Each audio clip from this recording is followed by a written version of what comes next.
प्रणाम दोस्तों। क्या आपने कभी हवा में बने 15 लाख करोड़ रुपए के किले को देखा है?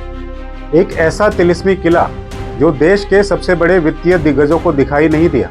देश की सबसे बड़ी बीमा कंपनी LIC इसके सामने आंखें मूंदे खड़ी रही। देश का सबसे बड़ा बैंक SBI इसके सम्मोहन में रहा और म्यूचुअल फंड्स के बड़े बड़े धुरंधर इसके चारों तरफ परिक्रमा करते रहे, लेकिन किसी को कुछ दिखा नहीं। क्यों? क्योंकि जब खेल टॉप बॉसेस की सरपरस्ती में खेला जा रहा हो तो बड़ी से बड़ी दूरबीन में धुंधली हो जाती है। लेकिन इस तिलिस्म की दीवार में पहली दरार तब आई जब एक आम रिटेल इन्वेस्टर ने एक जादुई दस्तावेज को खोल दिया। वो थी कंपनी की बैलेंस शीट।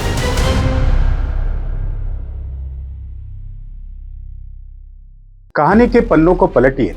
साल 2014 में देश की सत्ता बदलती है और ठीक एक साल बाद यानी 2015 में बेंगलुरु का एक छोटा सा बिजनेसमैन जो अब तक व्यापार की दुनिया में कोई बड़ा नाम नहीं था, अचानक वैश्विक सुर्खियों में आ जाता है। नाम राजेश मेहता, कंपनी राजेश एक्सपोर्ट्स। एक ऐसा व्यापारी जो कल तक शांत था, वो अचानक स्विट्जरलैंड की दुनिया की सबसे बड़ी गोल्ड रिफाइनरी वकम्बी को खरीद लेता है। हर कोई हैरान था कि इस नए खिलाड़ी के पास इतनी बड़ी छलांग लगाने का ईंधन कहां से आया। और इससे ठीक एक साल बाद यानी 2016 में देश में होती है नोटबंदी, डीमोनेटाइजेशन।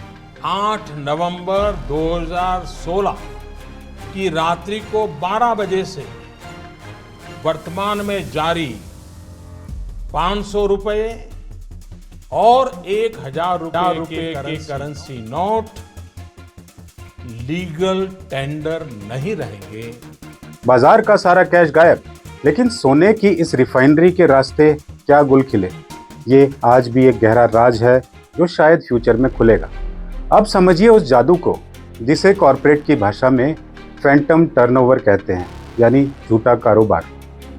भारतीय बैंकिंग सिस्टम का एक सबसे बड़ा लूप होल ये है कि बैंकों से मिलने वाले लोन की सीमा यानी कि वर्किंग कैपिटल लिमिट कंपनी के मुनाफे यानी प्रॉफिट पे नहीं बल्कि उसके टर्नओवर पर तय होती है। नियम के मुताबिक बैंकिंग का नियम है, आपका जितना टर्नओवर होगा बैंक उसका लगभग तकरीबन 20% तक वर्किंग कैपिटल लिमिट के रूप में लोन मंजूर कर देता है। और सबसे मजेदार बात, इस लिमिट पर ब्याज दर काफ़ी कम होती है जबकि सामान्य बिजनेस लोन में ज़्यादा होती है। राजेश एक्सपोर्ट्स ने इसी लूप होल को अपनी चाबी बना लिया। सोने की ईंट को अपनी ही अलग अलग सब्सिडरी कंपनियों में घुमाया गया। खरीदा फिर बेचा। माल कहीं नहीं गया, बस कागजों पर टर्नओवर का एक ऐसा पहाड़ खड़ा कर दिया गया जो 5 साल में 15 लाख करोड़ रुपए तक पहुंच गया। सोचिए, अगर भारत को छोड़कर सार्क में बाकी सभी देशों का कुल एक्सपोर्ट भी मिला दिया जाए तो ये फर्जी टर्नओवर उससे भी 2 गुना बैठता है। और इस टर्नओवर के दम पर बैंकों से जो हजारों करोड़ की लिमिट मिली उसका क्या हुआ? अब एक इंटरेस्टिंग बात, 15 लाख करोड़ का टर्नओवर दिखाने वाला प्रमोटर कंपनी की तिजोरी से मात्र 7 करोड़ रुपए का उधार लेता है। 7 करोड़ रुपए का, सोचिए क्यों? ताकि वो स्टॉक मार्केट में फ्यूचर एंड ऑप्शन का सट्टा खेल सके। क्या ये विरोधाभास किसी के गले उतरता है? लेकिन पाप का घड़ा तब फूटा जब एक आम निवेशक ने बैलेंस शीट के 2 सबसे संवेदनशील हिस्सों पर नजर डाली, करंट एसेट्स और करंट लायबिलिटीज। अकाउंट्स के लोग ज़्यादा अच्छे से समझेंगे। उसने देखा कि कंपनी का ट्रेड रिसीवेबल यानी कि बाजार से वापस आने वाला पैसा लाखों करोड़ रुपए में पहुंच चुका है, लेकिन पैसा वापस आ ही नहीं रहा। उसने सेबी को चिट्ठी लिख दी। जब सेबी के एक ईमानदार अधिकारी ने जांच शुरू की तो बहानों का दौर शुरू हुआ।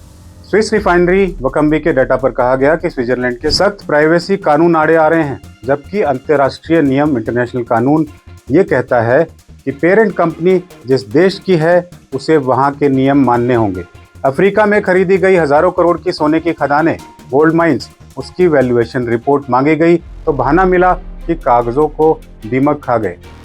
जब पानी सिर से ऊपर चला गया तो सेबी ने एक्स पार्टी डिसीजन सुना दिया। सोचिए, आप जानते हैं एक्स पार्टी डिसीजन क्या होता है?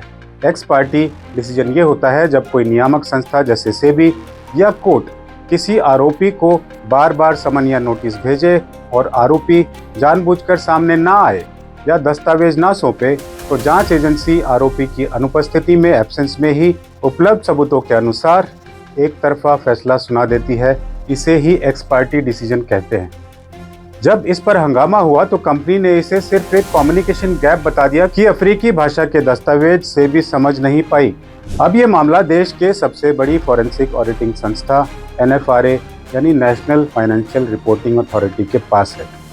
अब एक ऐसा आंकड़ा सुनिए जो किसी भी वित्तीय समझ रखने वाले इंसान के होश उड़ा देगा। जिस कंपनी का टर्नओवर 15 लाख करोड़, सालाना औसतन 3 लाख करोड़ इतना हो, उसका बाजार मूल्य यानी मार्केट कैप सिर्फ मात्र 3000 करोड़ रुपए कैसे हो सकता है? इसका मतलब सीधा है कि दलाल स्ट्रीट के सारे प्राइवेट प्लेयर्स, बड़े कॉरपोरेट घराने और समझदार निवेशक जानते थे कि अंदर बहुत बड़ा स्कैंडल चल रहा है, इसलिए किसी प्राइवेट फंड ने इसमें पैसा नहीं लगाया।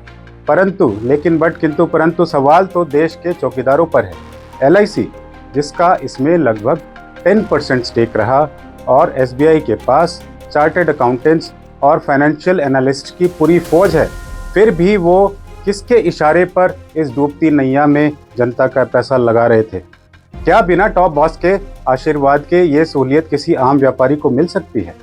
ये देश का एक ऐसा घोटाला है जो भारत के 3-4 साल के रक्षा बजट यानी कि डिफेंस बजट के बराबर बैठ सकता है, लेकिन मुख्य धारा यानी मेन स्ट्रीम की मीडिया में शमशान जैसी खामोशी है। जो जांच एजेंसियां ED, DRI विपक्ष नेताओं को गिरफ्तार करने में पलक झपकते ही एक्शन में आ जाती है, वो इतने बड़े वित्तीय अपराध पर मौनी बाबा क्यों बनी बैठी है? जनता से कहा जाता है कि सोना मत खरीदो, ब्लूमबर्ग जैसी अंतर्राष्ट्रीय एजेंसी खबर छापती है और फिर रहस्यमयी तरीके से वापस ले लेती है।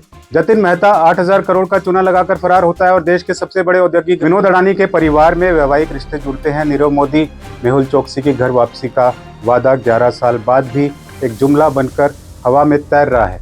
धार्मिक और राजनीतिक नारों का एक ऐसा शोर तैयार किया गया है जिसके पीछे राम नाम जपना, पराया माल अपना का वित्तीय खेल धड़ल्ले से चल रहा है। इस बात से याद आया, राम मंदिर दान में भी बड़ी चोरी की बात सामने आई है। विदेशी निवेशक भारत छोड़ रहे हैं क्योंकि देश के वित्तीय संस्थानों को एक खास एजेंडे के तहत बांध दिया गया है। देखना यह है कि क्या ये फैंटम कैसल कभी पूरी तरह ढहेगा या फिर इतिहास के पन्नों में इसे भी दफन कर दिया जाएगा। लेकिन याद रखिए, भक्ति और एंटी भक्ति के इस अंतहीन झगड़ों से बाहर निकलकर अब वक्त आ गया है कि हम मिलकर आवाज़ उठाएं, क्योंकि जब 15 लाख करोड़ के हवाई किले बनते हैं और ढहते हैं तो उसका मतलब किसी एक पार्टी पर नहीं, बल्कि इस देश की साख और हमारी आपकी मेहनत की कमाई पर गिरता है। नुकसान आपका, हमारा और हम सबका है।